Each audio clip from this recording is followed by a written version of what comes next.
मुख्तार अंसारी के सजा मामले पर गाजीपुर सांसद व उनके बड़े भाई अफजाल अंसारी ने कहा, हाई कोर्ट में करेंगे चैलेंज।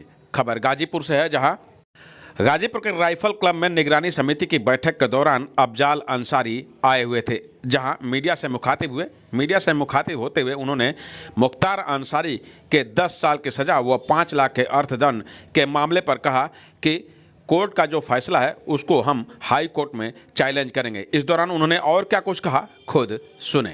पानी देखूंगा, इस कोर्ट के फैसले से हम संतुष्ट नहीं होंगे तो इसको माननीय उच्च न्यायालय में चुनौती दी जाएगी। हम इतना आपको बता दें कि मुख्तार अंसारी पिछले लगभग 18 वर्षों से कारागार में हैं। बिना सजा हुए भी तो एक आजीवन कारावास के बराबर वो सजा काट चुके हैं। अब जाहिर सी बात है कि अब इस केस में जो गैंगस्टर का केस है, इसमें मैक्सिमम 10 साल की सजा जो हो सकती थी वो यहाँ के न्यायालय ने दिया है। अब उनका विवेक जो पत्रावली पे उनके साथ साक्ष्य थे उसके हिसाब से अब इसको माननीय उच्च न्यायालय में जब चुनौती है। देखिए, एक बात बताएं, ऐसी परिस्थितियां एक बार 2002-03 में उत्पन्न हुई थी। तब मुख्तार अंसारी के विरुद्ध टांडा कोर्ट दिल्ली में जज थे, उस वक्त ढींगरा साहब बड़े मशहूर जज हुआ करते थे।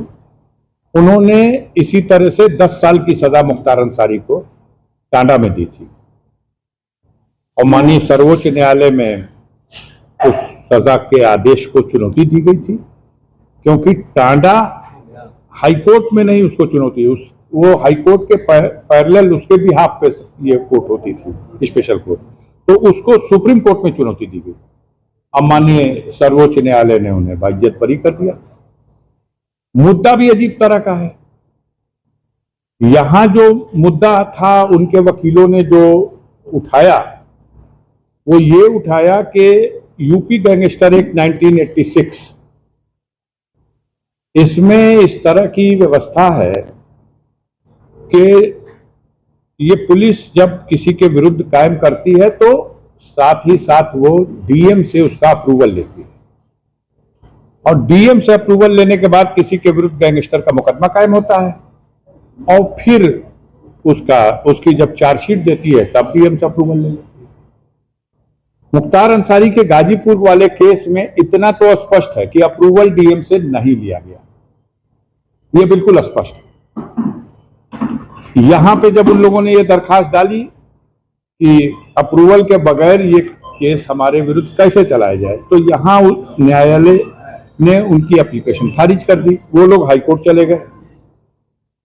अब ये लीगल इशू डिसाइड होना था 16 तारीख को और एक दिन पहले यहां 15 तारीख में डिसाइड हो गया, तो वो रिट जो गए थे ये वो इन्फेक्शियस हो गई, लेकिन वो विषय डिसाइड नहीं हो सका, वो लीगल इशू डिसाइड नहीं हो सका कि जिसमें बिना अप्रूवल के भी चलाया जा सकता था केस, कि नहीं चलाया जा सकता। एक बात, और दूसरी बात यह है कि यही सेम बिंदु था सुप्रीम कोर्ट में।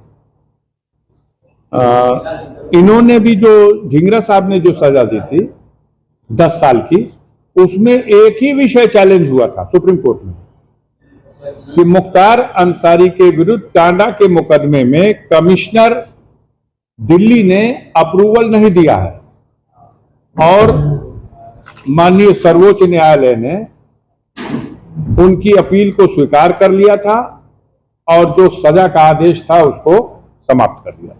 क्या फैसला सुनाने में कोर्ट को जल्दबाजी थी? अब ये कोर्ट पे सब कोई मतलब न्यायिक मामलों में इतना नहीं बोला जा सकता। जल्दबाजी थी, वो लोग मांग रहे थे कि हमको समय दे दीजिए, उनको भी पता था कि 16 को वहां डिसाइड हो जाएगा। अब उसके बाद भी वो चूंकि पहले से तय कर चुके थे कि हम 15 को देंगे, 15 को दे दिए। एक फैसला तो आ गया और वो फैसला उनके सजा का आ गया। अब बाकी उस फैसले के आधार पर बहुत सा फैसला तो हमारे मीडिया के साथियों ने इसको जिस तरह से प्रचारित किया वो अपने आप में एक अजीब बात थी।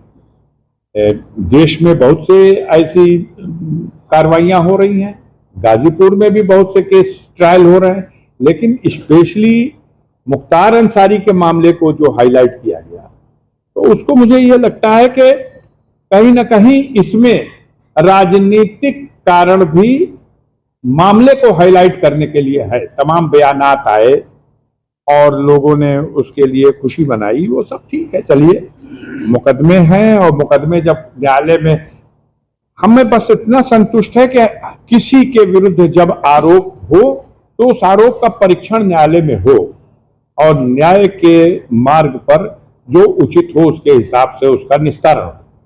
लेकिन इस देश में वो लोग खुशी मना रहे हैं जिनको इस व्यवस्था पे विश्वास नहीं।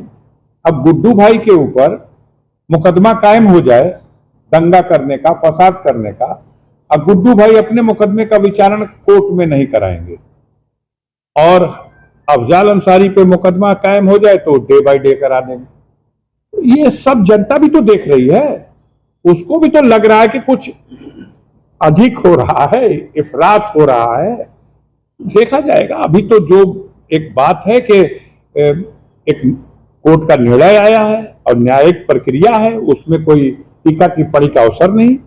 अगर आपको वो फैसला अच्छा नहीं लगता है, उसमें जो विसंगतियां हैं, उसमें जो कमी है, उसको आधार बना के आप ऊपर के न्यायालय में जाइए, आप उस पर टीका टिप्पणी कैसे करेंगे? आपके वकील साहब ने बताया था कि देखिए, गैंगस्टर अपने आप में पैरों पर खड़ा होने वाला कोई अपराध नहीं, ये किसी दूसरे पैर पे खड़ा होता है।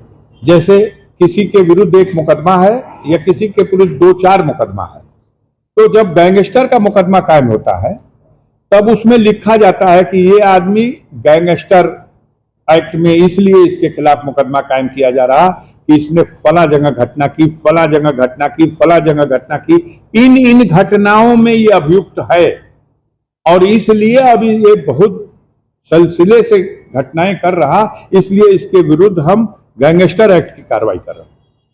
आपने ये आधार बना के कर दिया। अब ये सच है कि 4 मुकदमे उसमें के छूट चुके थे और 5वां मुकदमा जो था अभी निर्णय नहीं आया था। ऐसा भी नहीं था कि उसमें वो दोषी पा गए थे, लेकिन अब इस मुकदमे के आने की वजह से हो सकता है उस मुकदमे में भी ये आधार बना लिया जाए या इसको आधार न भी बनाया जाए, तो इस रोशनी में उसके निस्तारण पे सोचा जाए। अब मुख्तार का तो लखनऊ की अदालत में एक धमकी देने के मुकदमे में 7 साल की सजा दी गई। आप अगर देखेंगे तो शायद देश में नजीर नहीं मिलेगी। 506 के मुकदमे में 7 साल की सजा। उसके बाद एक और कोई उस जगह था, हाँ, एक गैंगस्टर का और मुकदमा था, वो छूट गया था, तो उसमें अपील में उनको 5 साल की सजा, और एक और कोई कुछ था तो उसमें उनको 3 साल की सजा। तो अब बहुत से लोग परेशान हैं, हम लोगों को भी पकड़ के सड़क पे कह रहे हैं लोग, भैया ये तो 7 साल, अब 5 12 साल, अब 3 18 साल, 10 28 साल। हमने कहा नहीं, ये मुकदमों के सजा और ट्रायल का ये सिस्टम नहीं है। ये सारी सजाएं सब जिस दिन अनाउंस हो गया उस दिन से ही काउंट होने लगती है, और उसमें ये भी काउंट की जाता है कि इस मुकदमे में कितने दिन पहले वो रह चुका है, उसको भी काउंट कर लिया जाता है। मैं समझता हूँ वहां जो मुकदमे में, जिन मुकदमों में सजा हुई है, जितने दिन की हुई है उससे ज्यादा दिन से उन मुकदमों में वो जेल में है, और यहाँ भी कुछ न कुछ दिन जरूर रहे होंगे।